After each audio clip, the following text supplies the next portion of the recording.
For 35 years Billie, the baker who owns Larkin's, lived under my mother's shadow, believing I was the family's ungrateful failure, a burden she'd sacrificially raised. That lie shattered on Mother's Day, right there on Grandma Pearl's screened porch. My mother, Marlene, with a saccharine smile, set down her sweet tea and instructed everyone to check their phones. She'd just sent a group invoice to 48 relatives, demanding $347,000 for my upbringing. How do you respond when your entire family is handed a lie? I scrolled through the itemized bill, seeing charges for my infant and toddler years, ages 0 to 7. Years she wasn't even present. In those same shocking moments, I realized she'd billed me for diapers she never changed, for nights she never spent rocking me. This wasn't just a bill, it was a public execution. And in the span of mere minutes, as the cicadas screamed and the ceiling fan clicked, I knew I held the proof of her decades-long deception. Marlene, still smiling, had no idea the truth was about to detonate. Before I do, take a moment to like and subscribe, but only if the story earns it. Drop your city and your local time in the comments. I like knowing who's out there. Mother's Day in Savannah starts early. The magnolias along Abercorn Street were already heavy with bloom by 7 a.m. And by the time I loaded my car with a 3-tier lemon pound cake and a cooler of fresh strawberry compote, the air was thick enough to chew. I'm a baker. I own Larkin's. 2 locations now, plus a catering arm that keeps me busier than I'd like to admit. I didn't plan this career. I was 2 years into a teaching degree at Georgia Southern when Grandma Pearl had her first stroke. Somebody had to be there. My mother wasn't volunteering. She'd only come back into my life when I was 7 after she married Gerald Vance and had Brooke. And even then, her attention went to her new family, not her old one. Brooke was 13 at the time of Pearl's stroke. So I left school, moved back to Savannah, and spent the next year splitting my time between Pearl's bedside and a commercial kitchen I rented for $400 a month. The bakery grew out of necessity, not ambition. But none of that matters to my family. To them, I'm the one who dropped out. My mother, Marlene Vance, has a particular way of introducing her daughters. At any gathering, Brooke goes first. My baby, 27, getting married this fall to a wonderful attorney. Then me. And Billie, she makes cakes. She says cakes the way you'd say crafts about a child's glue project. I've catered weddings for 300 guests. I employ 11 people. Last year, I cleared more revenue than her real estate office. But, in Marlene's version of the family, I'm still the dropout who plays with frosting. I pulled into Grandma Pearl's driveway that afternoon carrying a cake I'd been up since 4 a.m. to finish. In my mother's purse, I'd later learn, was a message she'd drafted 3 weeks ago. Pearl Whitfield's house sits at the end of a dirt and gravel lane in Thunderbolt, just south of the city. It's a 1940s cottage with a screened porch that wraps around 3 sides, a ceiling fan that clicks on every 4th rotation, and a magnolia tree in the front yard so old it has its own lean. This is the only place I've ever felt completely safe. Grandma Pearl met me at the screen door. 81 years old, 5 feet 2, hands still steady enough to thread a needle. She pulled me into a hug that smelled like lavender talc and sweet tea. Let me see that cake, baby. She held it at arm's length, turned it once, nodded. You outdid yourself. Then she asked about the catering contract I'd landed last month.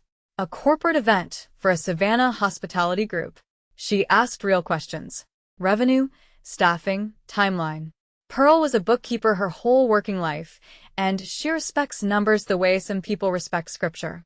She's the only person in my family who treats my work like work. Inside, the house was already full. Dottie, my mother's younger sister, was arranging deviled eggs on a platter. Uncle Wayne was fiddling with the grill on the back deck. Cousins, second cousins, great aunts. The usual Whitfield spread for Mother's Day. And then I heard my mother's voice carrying from the kitchen. She was telling Dottie, loud enough for the hallway to catch it. I've been paying paying for everything on my own for years. Nobody helps me. Nobody. I stopped walking. Because that wasn't true. And Grandma Pearl, standing right behind me, squeezed my hand once under the dish towel. She knew it too. Here's the thing about a lie repeated long enough. It stops sounding like a lie. For weeks before Mother's Day, my mother had been working the phone tree. A comment here, a sigh there. Billie never comes around. Billie hasn't offered a dime for the wedding. I sacrificed everything, and what do I get? By the time the family gathered at Pearl's, the verdict was already in. I could feel it in the way people looked at me. A half-second too long. A smile that didn't reach the eyes. My cousin Tanner, 24, tried to be casual about it. "Billie, when you going to hook the family up with some free cakes?" He laughed. A few people laughed with him.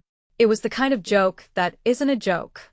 Brooke, my half-sister, touched my arm. "Don't take it personally, Billie. He's just playing." Brooke means well, usually.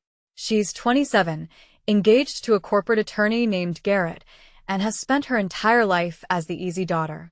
The one who stayed in school, followed the script, never made Marlene frown. She doesn't know what it's like to be the other one. I carried the cake to the potluck table on the back deck. Sweet tea in glass pitchers sweating in the heat, paper plates, citronella candles, a portable speaker playing gospel, cicadas screaming from every live oak in the yard. Then every phone at the table buzzed at the same time. I felt mine vibrate in my back pocket. So did Jody. So did Wayne. So did the cousins at the kids' table. 48 phones, one notification. I pulled mine out. Group chat. Whitfield family. Zenda. Mom. And, at the top of the message, a single word. Invoice. My mother set her glass of sweet tea down, smiled, and said, "Everyone, check your phones for me." I opened the message. The document was formatted like a professional invoice, itemized, numbered, with a header she must have spent hours designing. It read, Marlene Vance, Statement of Account. Across the top in bold serif font. Below that, my name and then the line items. Prenatal care and delivery, $9,000. Infant and toddler care, ages 0 to 3, $22,000. Childhood expenses, ages 4 through 7, $38,000. School years, ages 8 through 18, $96,000. Years I gave up for you, $90,000. College fund you wasted, $40,000. Emotional labor, 35 years, $52,000. Total, $347,000. At the bottom, in red text, pay it or admit to this family what you've always been, a failure I raised at a loss. I read it twice. The numbers were absurd, inflated, invented, pulled from nowhere, but the audience didn't care about accuracy. They cared about the performance, and Marlene had given them a performance.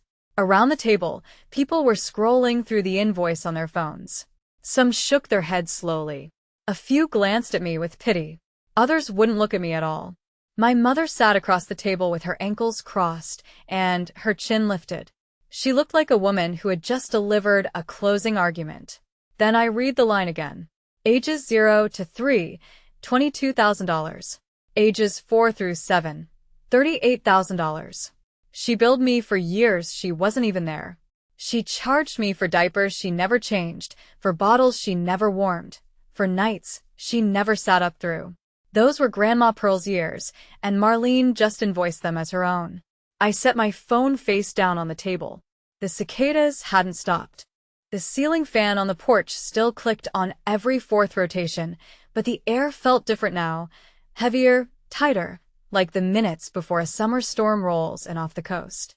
I ran the math in my head the way I do when a vendor shorts an order. If I say nothing, 48 people walk away believing I'm ungrateful, that I took and never gave back, that I wasted my mother's investment by dropping out of school, even though I left to take care of Pearl when nobody else would. My reputation in this family, already thin, goes to zero. And my daughter Lacey, for years old, asleep in her car seat in the driveway because Sam was going to bring her in after her nap, Lacey grows up hearing that her mama was the family burden. If I fight back the wrong way, if I scream, if I cry, if I call Marlene a liar in front of everyone, I become the dramatic one, the ungrateful daughter who can't even handle the truth on Mother's Day. Marlene wins either way. That's the design. She picked Mother's Day, because who argues with their mother on Mother's Day? She sent it to 48 people because a crowd is a jury, and she'd already been coaching the witnesses for weeks. My Aunt Dottie leaned across the table. Honey, do you want to say something? I looked at her. I looked at my mother. Then I looked at the invoice again. Ages 0 to 7. She billed me for $60,000 worth of parenting she did not do. And somewhere in my phone, in a folder I haven't opened in months, was a photograph that could prove it. Under the table, I felt a hand close around mine. Pearl. She didn't say a word. She just held on. Firm, dry, steady. The same grip that used to walk me across this yard when I was 3. She knew what was in that invoice. She knew what years 0 through 7 really looked like. She was there. She was the only one who was there. I squeezed back.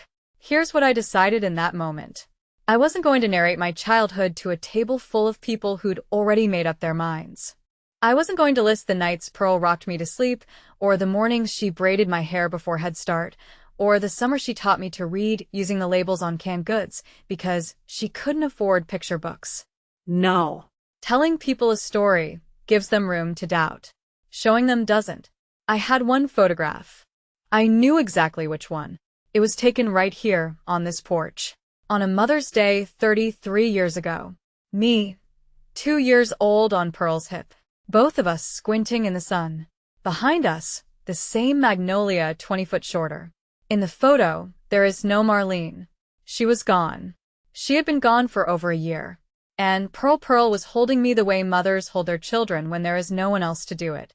I kept my voice even. Mom, your invoice says you raised me from birth. Marlene tilted her chin higher. That's right. Including ages 0 to 7. Every single day. I nodded slowly. All right. I unlocked my phone. Opened the camera roll. Scrolled to a folder labeled Pearl. And I knew she billed me for years she wasn't even there. Marlene spoke first. Well, Billie, you read it. Her voice carried across the yard like she was chairing a meeting. Practiced, confident. I did. I said. So, did 48 other people. Good. Let them hear the truth. Which truth, Mom? She narrowed her eyes. That I raised you. That I sacrificed for you. That I got nothing in return. From birth? I asked. From birth. You're sure about that? A pause. Half a second, maybe less. Her smile didn't change, but her fingers tightened around the arm of her chair. Uncle Wayne, 73, sitting in a lawn chair near the grill, cleared his throat. He didn't say anything yet. He just tilted his head the way older men do when something doesn't add up. Marlene noticed. She turned to him fast. Wayne, you remember. I was there every day. Wayne scratched his jaw. Marlene, I remember Pearl having that baby quite a bit. Temporarily, Marlene said. While I was working. Working where? Wayne asked. The yard went quiet. Somewhere a mockingbird was calling from the magnolia. The ceiling fan clicked. Marlene straightened her back. I don't have to justify myself to you, Wayne. Then she turned to the rest of the table. I don't have to justify myself to any of you. I'm the one who raised both my girls. I'm the one who went without so they could have. Dottie, who had been watching this with her fork frozen halfway to her mouth, lowered her plate. Marlene, she has a point. Where exactly were you those first years? Marlene's jaw clenched. I was getting my life together. That's what mothers do. They rebuild. And who had Billie while you were rebuilding? Wayne asked. That's when Pearl set her fork down. I could feel the table shifting. Not physically, emotionally. The people who'd been nodding along with Marlene 5 minutes ago were now looking between her and Wayne, between her and Pearl. And the math wasn't adding up. I pressed, but gently. Mom, your invoice lists infant care at $22,000. That's right. And childhood expenses, 4 through 7, at $38,000. I raised you, Billie. What address were we living at when I was 3? Silence. Marlene blinked.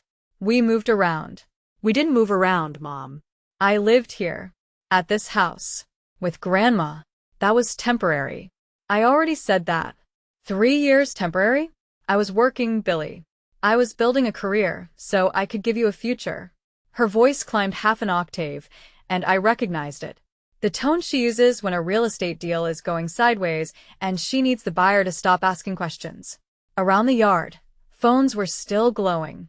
People were rereading the invoice and now they were reading it differently. Tanner lowered his phone. Aunt Dottie's lips were pressed into a thin line. I wasn't shouting. I wasn't calling her a liar. I was just asking dates and addresses. And the dates and addresses weren't matching the invoice. My cousin Tanner, the same one who joked about free cakes an hour ago, looked at his mother, Dottie, and whispered something I couldn't hear. Dottie nodded, then turned to Marlene. Marlene, she's got a point. Marlene's nostrils flared. You're all going to take her side? After everything I've done? Nobody answered. The cicadas filled the gap. I hadn't shown the photograph yet. I wanted to see how far she'd go. Marlene did what Marlene always does when she feels the room slipping. She stood up. She pushed her chair back, pressed both palms flat on the table, and addressed the crowd like a pastor at a revival. Let me be clear, she said. I carried that girl for 9 months. I gave birth to her. I came back for her. I enrolled her in school. I drove her to every activity, every doctor's appointment. Ever you enrolled me in 3rd grade, I said. I was 8. Another silence.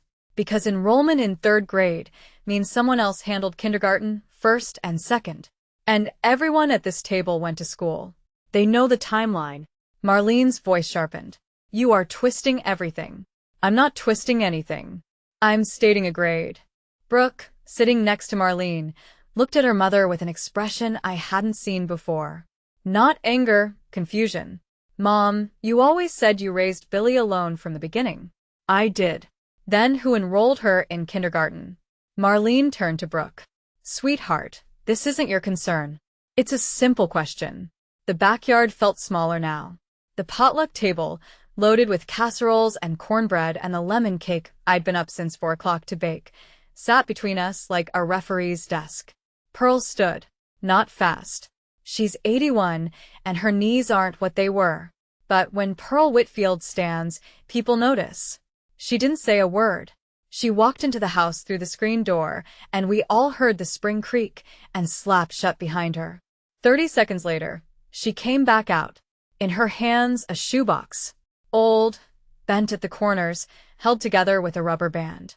She set it on the table between the sweet tea pitcher and the deviled eggs. Nobody touched it. The shoebox sat there like a witness waiting to testify, and every eye at the table tracked it. Pearl stood behind her chair, one hand resting on the back. This box, she said, has been in my closet for 30 years. Inside it are photographs, letters, and every receipt I kept from the time Billie was born until the day Marlene came back for her. Marlene's face went pale under her foundation. Mom, don't. Hush. Pearl didn't raise her voice. She didn't need to. She had a way of saying hush that made it sound like the final word in an argument, not a request or ruling. I kept these because I'm a bookkeeper. That's what I do. I keep records. She looked at me. Billie, do you want me to open this? I shook my head. Not yet, Grandma. Let me handle this first. She nodded once and sat back down. But the box stayed on the table, rubber band still in place, right next to the sweet tea. I watched Marlene stare at it. She knew what was inside. She had to, because she was there when most of it was written. And the thing about records kept by a woman who spent 40 years balancing ledgers for a living is that they don't lie. They don't exaggerate. They don't round up for emotional labor. They just sit there in a shoebox, quiet and exact, until someone needs them. Brooke leaned over and whispered to Marlene. I couldn't catch the words, but I caught the tone. It was the first time I'd heard Brooke whisper to our mother in a way that sounded like a question instead of an agreement. The shoebox hadn't even been opened, and it was already changing the air. I looked at my phone again. The group chat notification was climbing. People who weren't at the cookout, cousins in Atlanta, an aunt in Jacksonville, Pearl's brother's kids in Macon, were responding. Most of them with question marks, a few with Marlene. What is this? One from a great uncle. This seems excessive. My mother had sent that invoice to 48 people because she wanted a jury. She wanted the weight of the whole Whitfield family pressing down on me until I cracked and apologized. But here's what she miscalculated. A group chat doesn't just go one direction. Once you open that door, everyone walks through it. And not everyone walks your way. I did a quiet inventory. Of those 48 people, at least 12 were old enough to remember the years Pearl had me. Wayne remembered. Dottie half remembered. Pearl's brother Gerald, 79, living in Macon, he remembered. These weren't strangers. These were people who'd driven to this same house 30 years ago and seen a baby on Pearl's hip and no Marlene in sight. They just hadn't talked about it because families don't talk about the things that matter most. They talk about potato salad recipes and who's bringing the folding chairs. Marlene assumed silence meant agreement. She was wrong. Silence just meant nobody had a reason to speak up until now. Brooke pulled her phone out and scrolled through the chat. "Mom," she said quietly, "people are asking questions." "Let them ask," Marlene said, but her voice had lost half a decibel of confidence, and I caught it. So did Pearl. I wasn't ready to send the photograph yet. I needed Marlene to commit a little deeper because every word she said now was another word she couldn't take back. The heat was climbing. 5:30 p.m. in coastal Georgia, and the sun was still heavy, pressing through the porch screens, throwing long shadows across the table. The citronella candles were starting to pool. Somewhere behind us the grill popped and hissed where Wayne had left the lid open. This is the part where I need to slow down because what happened next didn't happen fast. It happened in the specific, dragging, suffocating way that family confrontations do where every second stretches and everyone is watching and no one blinks. Marlene stood again. She tapped her glass with a spoon. The same move she uses at church luncheons when she wants a room's attention. "I want to say something to everyone here and everyone in the chat." The yard went still. Even the cicadas seemed to pull back. My daughter Billie has had every opportunity one could give her. I paid for her birth. I paid for her childhood. I helped with college before she quit. And what has she given me? Nothing. Not $1. Not a thank you. Not even a visit on most holidays. She paused for effect. So today, on Mother's Day, I'm asking her in front of all of you to either make it right or admit what she is. Tanner had his phone up filming. 2 other cousins did the same. Marlene pointed at me. "Billie, stand up." I didn't stand. "Say it," she said. "Say thank you, Mom, for everything you sacrificed." I looked at her. No. The words sat in the air like a stone dropped into a pond. No. No. Because the invoice is wrong. And you know it. Marlene didn't flinch. She turned to the table like a lawyer presenting to a jury. "You see this? 35 years, and she can't even say thank you. This is what I've dealt with. A daughter who left school, opened a little bakery, and acts like the world owes her something. A few relatives shifted uncomfortably, but a few others, the ones Marlene had primed for weeks, nodded. My mother's younger cousin, a woman named Patsy, spoke up from the far end. "Billie, it's Mother's Day. Just say you're grateful." "I am grateful," I said. "To the person who raised me." Marlene's smile faltered. "I raised you." "Mom," I kept my voice level. "You sent a bill for $347,000 to 48 people and called me a failure. On Mother's Day, in front of my grandmother, the woman who actually don't you dare." Marlene's voice cracked for the first time. Not from emotion, from control slipping. "Don't you dare sit there and pretend I wasn't your mother." "I'm not pretending anything. I'm asking you to be honest about the timeline. I was there." She shouted it. The yard absorbed it. A child at the far table started crying. Brooke put her hand on Marlene's arm. "Mom, sit down, please." Marlene shook her off. Her eyes were wet now, and her lip was trembling, and for a half-second I saw something underneath the performance. Something raw and human and desperate. She needed this to be true. She needed the story she told for 30 years to hold, because if it didn't, then what was left? I could have destroyed her right there. I could have stood up and listed every year, every address, every night that Pearl sat up with me while Marlene was building her new life, 3 states away. I could have told the table about the monthly checks I'd been sending Pearl for the last 6 years. For the roof repair, the physical therapy after the second stroke, the new water heater, because I was the one taking care of the woman who took care of me. But that's not how you win a fight like this. You don't win by out-talking someone who has rehearsed their version for 30 years. You win by showing something they can't talk around. Mom, I said, you build me for ages 0 to 7. I raised you. Then you'll recognize what I'm about to show everyone. I picked up my phone, opened the camera roll, scrolled to the folder, found the image. It was a Polaroid scanned years ago. Faded, slightly overexposed, the colors gone amber the way Polaroids do. In it, a woman stands on this very porch, the same screens, the same magnolia, the same warped floorboards, holding a baby on her hip. The baby is wearing a yellow onesie. The woman is smiling. She has flour on her apron. The woman is Pearl. The baby is me, and the date written on the white strip at the bottom in Pearl's careful handwriting, May 9th, 1993, Mother's Day. There is no Marlene in the frame. There is no Marlene in the house. There was no Marlene in my life that year. I looked at my mother. I looked at the group chat still open on my screen. I typed one line beneath the photo. Happy Mother's Day to the woman who actually raised me. My thumb hovered over send. I want you to understand something. I didn't plan this. I didn't come to Mother's Day dinner with a strategy or an ambush. I came with a cake. I came because Pearl asked me to come, and because even after everything, I still showed up when family called. But Marlene sent a bill. She called me a failure in front of 48 people.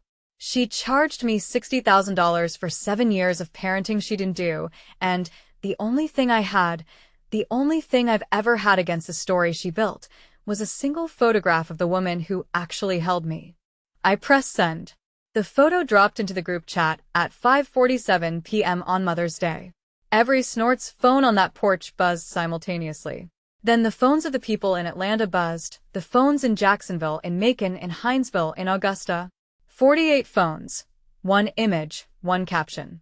People looked down at their screens, then looked up, then looked at Marlene, then looked at Pearl, who was sitting in her chair with her hands folded on the table, not saying a word, not reacting to the murmur that was growing like wind through a field of sawgrass.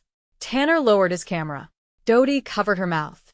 Wayne closed his eyes and shook his head slowly, the way a man does when the thing he suspected for 30 years finally gets confirmed out loud.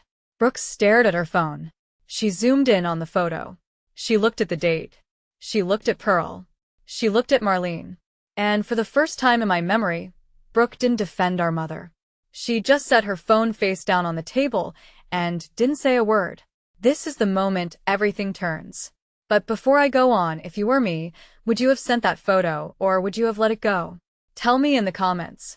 And if you want to hear what happened the next morning, when 47 people did one thing and Grandma did something else entirely, hit subscribe. Because what comes next is something I never saw coming.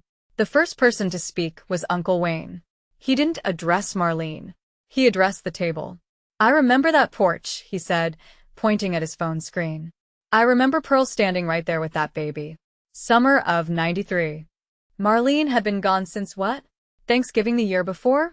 Wayne, Marlene said sharply. I was in Tallahassee. You were in Tallahassee for 2 years, Marlene? Dottie looked up from her phone. Marlene, you billed her for years that Mama raised her? That photograph doesn't prove anything. Marlene's voice had gone shrill.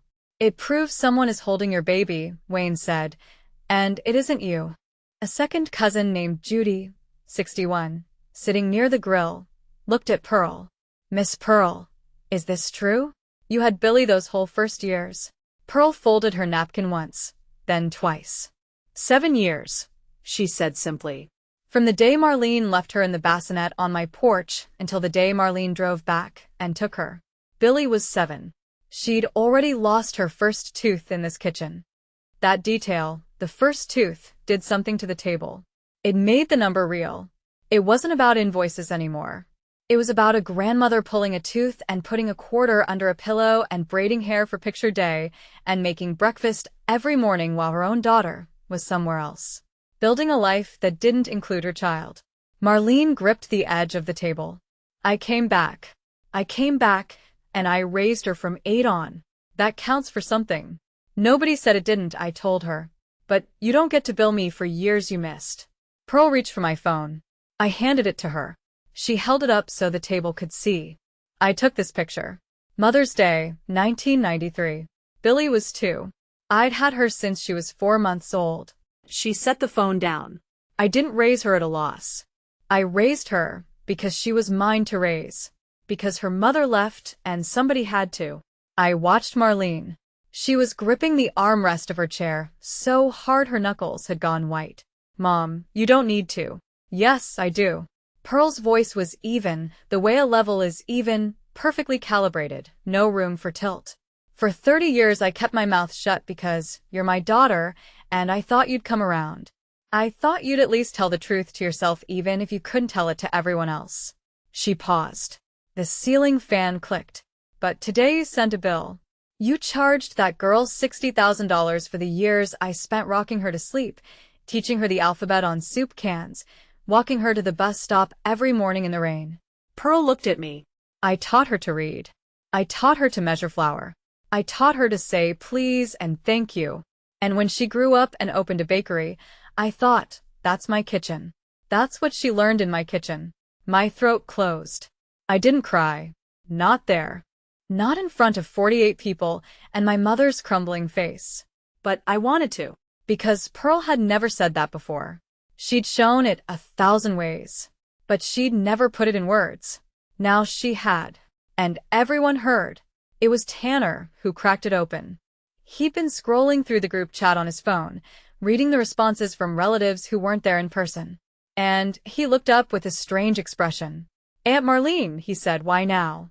Why send this invoice today? Right before Brooke's wedding. The question hung. Marlene didn't answer. Brooke turned to her. Mom? Still nothing. Brooke's voice dropped lower. Are we okay on money? Marlene pressed her lips together and stared at the magnolia tree like it owed her an answer. Snorts. Because I saw the catering estimate. Brooke continued. And the venue deposit. And the florist. Mom. Where's that money coming from? Dottie set down her plate. Marlene, you told me you had Brooke's wedding handled. I do. With what? Wayne asked. Your commissions have been down since the market turned. I know because my neighbor listed with your office and pulled out. The yard went from tense to something worse. Quiet comprehension. The family was doing the same math I'd done months ago. Marlene wasn't sending me a bill because she believed I owed her. She was sending it because she needed money. The failure she raised at a loss was supposed to write a check big enough to cover the wedding she couldn't afford.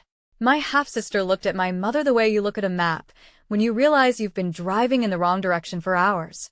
You told me Billie was selfish. Brooke said softly. You told me she never gave anything back.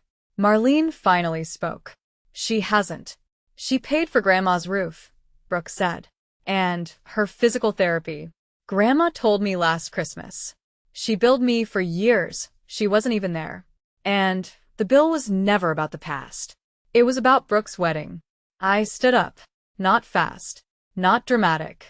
I pushed my chair back the way you do when dinner's over and it's time to clear the table. I didn't send that photo to humiliate you, Mom.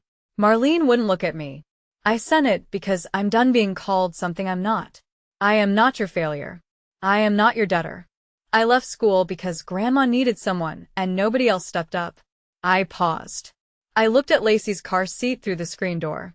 Sam had brought her in, and she was on a blanket in the living room, asleep with her thumb in her mouth. No idea that her mother's family was unraveling 10 feet away. Don't ever call me a failure in front of my daughter. I said it calmly. I said it once, and I meant it for the rest of my life. Then I sat back down and put my hand on Pearl's arm. Thank you, Grandma. For everything you did. For everything you're still doing. Pearl patted my hand. Her eyes were wet, but her jaw was set, and she nodded once. The way she does when the books balance and the numbers are right. Marlene was looking at the shoebox. She knew what else was in there. She'd known all along. This is over, she said, standing. I'm leaving. That's your choice, I said. She grabbed her purse. Brooke didn't move. Brooke, let's go. I'm staying, Brooke said. Marlene stared at her. Excuse me? I'm staying. I want to talk to Grandma. My mother walked off the porch alone. Her heels clicked on the gravel driveway, and then her car started, and then she was gone. The magnolia leaves didn't move. The sweet tea sweated on the table. Nobody touched it. That night, I couldn't sleep. Sam had put Lacey to bed and was sitting next to me on the couch, not talking, just being there, which is the thing he does best. I scrolled through the group chat. It had been going for hours. The Polaroid sat at the top of the thread like an exhibit in a trial, and beneath it message after message after message. Cousins I hadn't spoken to in years were weighing in. Pearl's brother Gerald 79 and Macon typed in all caps the way older people do. I remember Pearl having that baby. Marlene was not there. This is the truth. Dottie sent a voice note. I played it low. Marlene, I love you, but this was wrong. You know it was wrong. Judy from the Grill posted a photo of her own. A Whitfield family reunion from 1995. In it, Pearl is holding me on her lap. I'm about 4. Marlene is nowhere in the frame. By 10 p.m. people had started leaving the group. Not just muting it. Leaving. Then blocking. I didn't ask them to. I didn't suggest it. But 147 members of the Whitfield family group chat either left the conversation or blocked Marlene's number entirely. Sam watched the count with me. 44, he said. Then 46. Then, just before midnight, 47. There was one person left who hadn't blocked Marlene. Pearl. I texted her. Grandma, are you okay? She responded 3 minutes later. I'm fine, baby. I'm not blocking her. You don't have to. I know. But I'm not finished. I stared at that message for a long time. I'm not finished. I didn't know what she meant. I would by morning. 47 people blocked my mother. The 48th grandma didn't. What do you think she did instead? Forgave her? Or something heavier? Guess in the comments before I tell you. And if you're hooked, subscribe. Because what grandma did the next morning is the part of the story I will never forget. It's the part one still think about at night. The next afternoon, Pearl called a gathering. Not through the group chat, by phone. One call at a time, the way she's done it for 60 years. Come to the house, 3 o'clock. I have something to show everyone. I drove over with Lacey in the back seat, and a pit in my stomach. Sam stayed home. He said this was a Whitfield thing, and he was right. When I arrived, the porch was full again. Dottie, Wayne, Tanner, Judy, Gerald, who'd driven 3 hours from Macon, a handful of others. Brooke was there, too, sitting on the porch swing with her arms folded, looking like she hadn't slept. No, Marlene. Pearl was sitting at the head of the potluck table, which had been cleared of everything except the shoebox. She looked smaller than yesterday, and I wondered for a moment if this was too much for her. The confrontation, the heat, the weight of what she was about to do. Then she looked up at me, and I saw it. That steel behind the softness. The same look she used to give me when I was 8 and came home crying from school. The look that said, "We handle this." I kept this box for 30 years, Pearl said. Her voice was clear.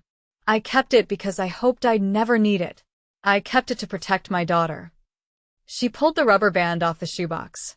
But yesterday Marlene stood in my yard on Mother's Day and called my granddaughter a failure. She charged Billie for years of love that I gave freely. So I'm done protecting her. She opened the lid. Inside, a stack of photographs, a small leather-bound expense notebook, and a single folded letter, yellowed at the creases. Pearl unfolded the letter carefully, the way you handle something that might tear.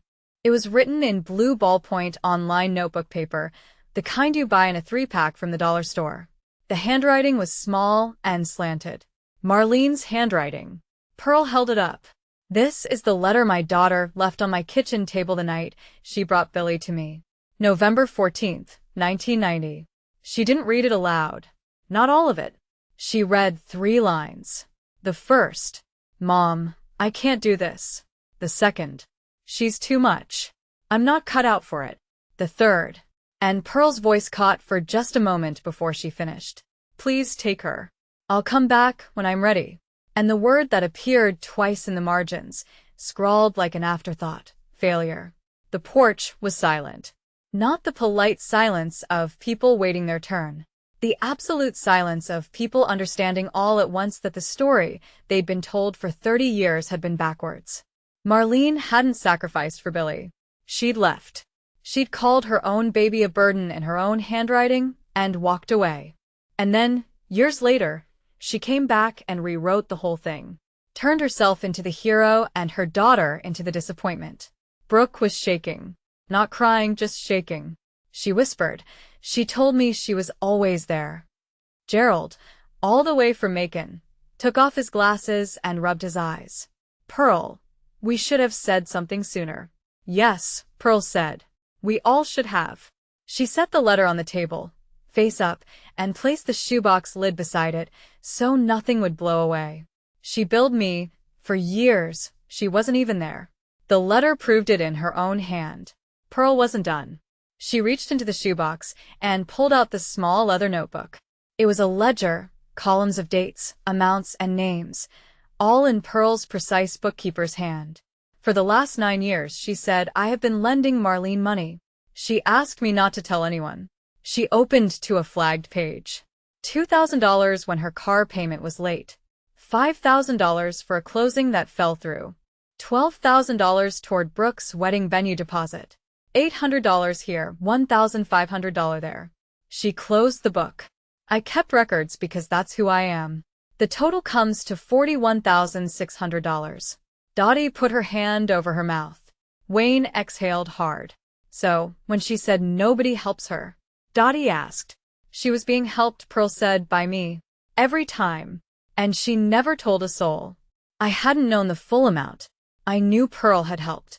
Pearl had mentioned it once in passing, the way she mentions everything, like a footnote in an audit. But $41,000 from an 81-year-old woman on a fixed pension. Pearl stood. It took her a moment, and Tanner moved to help her. But she waved him off. Marlene, if you're listening to anyone who repeats this, and I know you will be, hear me now. She addressed the porch the way she might have addressed an office full of accountants 30 years ago, direct, without embellishment. I am done. No more money. No more covering. And until you tell the truth, the real truth, to your daughters, to this family, to yourself, you are not welcome in this house. That was it. No shooting, no cursing, no cheers. Just a line drawn by an 81-year-old bookkeeper in permanent ink. After Pearl finished, Brooke came to me. She was standing on the porch steps with mascara tracks on her cheeks and her engagement ring catching the late afternoon light. Billie, I waited. I believed her. My whole life, I believed everything she told me. That you were selfish, that you walked away, that you didn't care. She wiped her face with the back of her hand. I'm so sorry. I hugged her. I didn't plan to. It just happened. The way it does when someone you've been distant from finally stops pretending. She held on longer than I expected. I didn't know about the letter, she said into my shoulder. I didn't know she left you. I know. And the money you've been sending Grandma, the roof, the therapy, all of it. Mom told me you never contributed to anything. Mom told you a lot of things. Brooke pulled back and looked at me. What do I do now? You figure out what's true, and you go from there. I didn't pile on. I didn't list Marlene's sins or demand that Brooke pick a side. I didn't post anything online. I didn't call anyone to make sure they'd heard the story the right way. I'd said what needed saying. The photograph said the rest. And the letter in Marlene's own handwriting, said everything else. On the drive home, Sam asked if I was okay. I watched the Spanish moss blur past the window.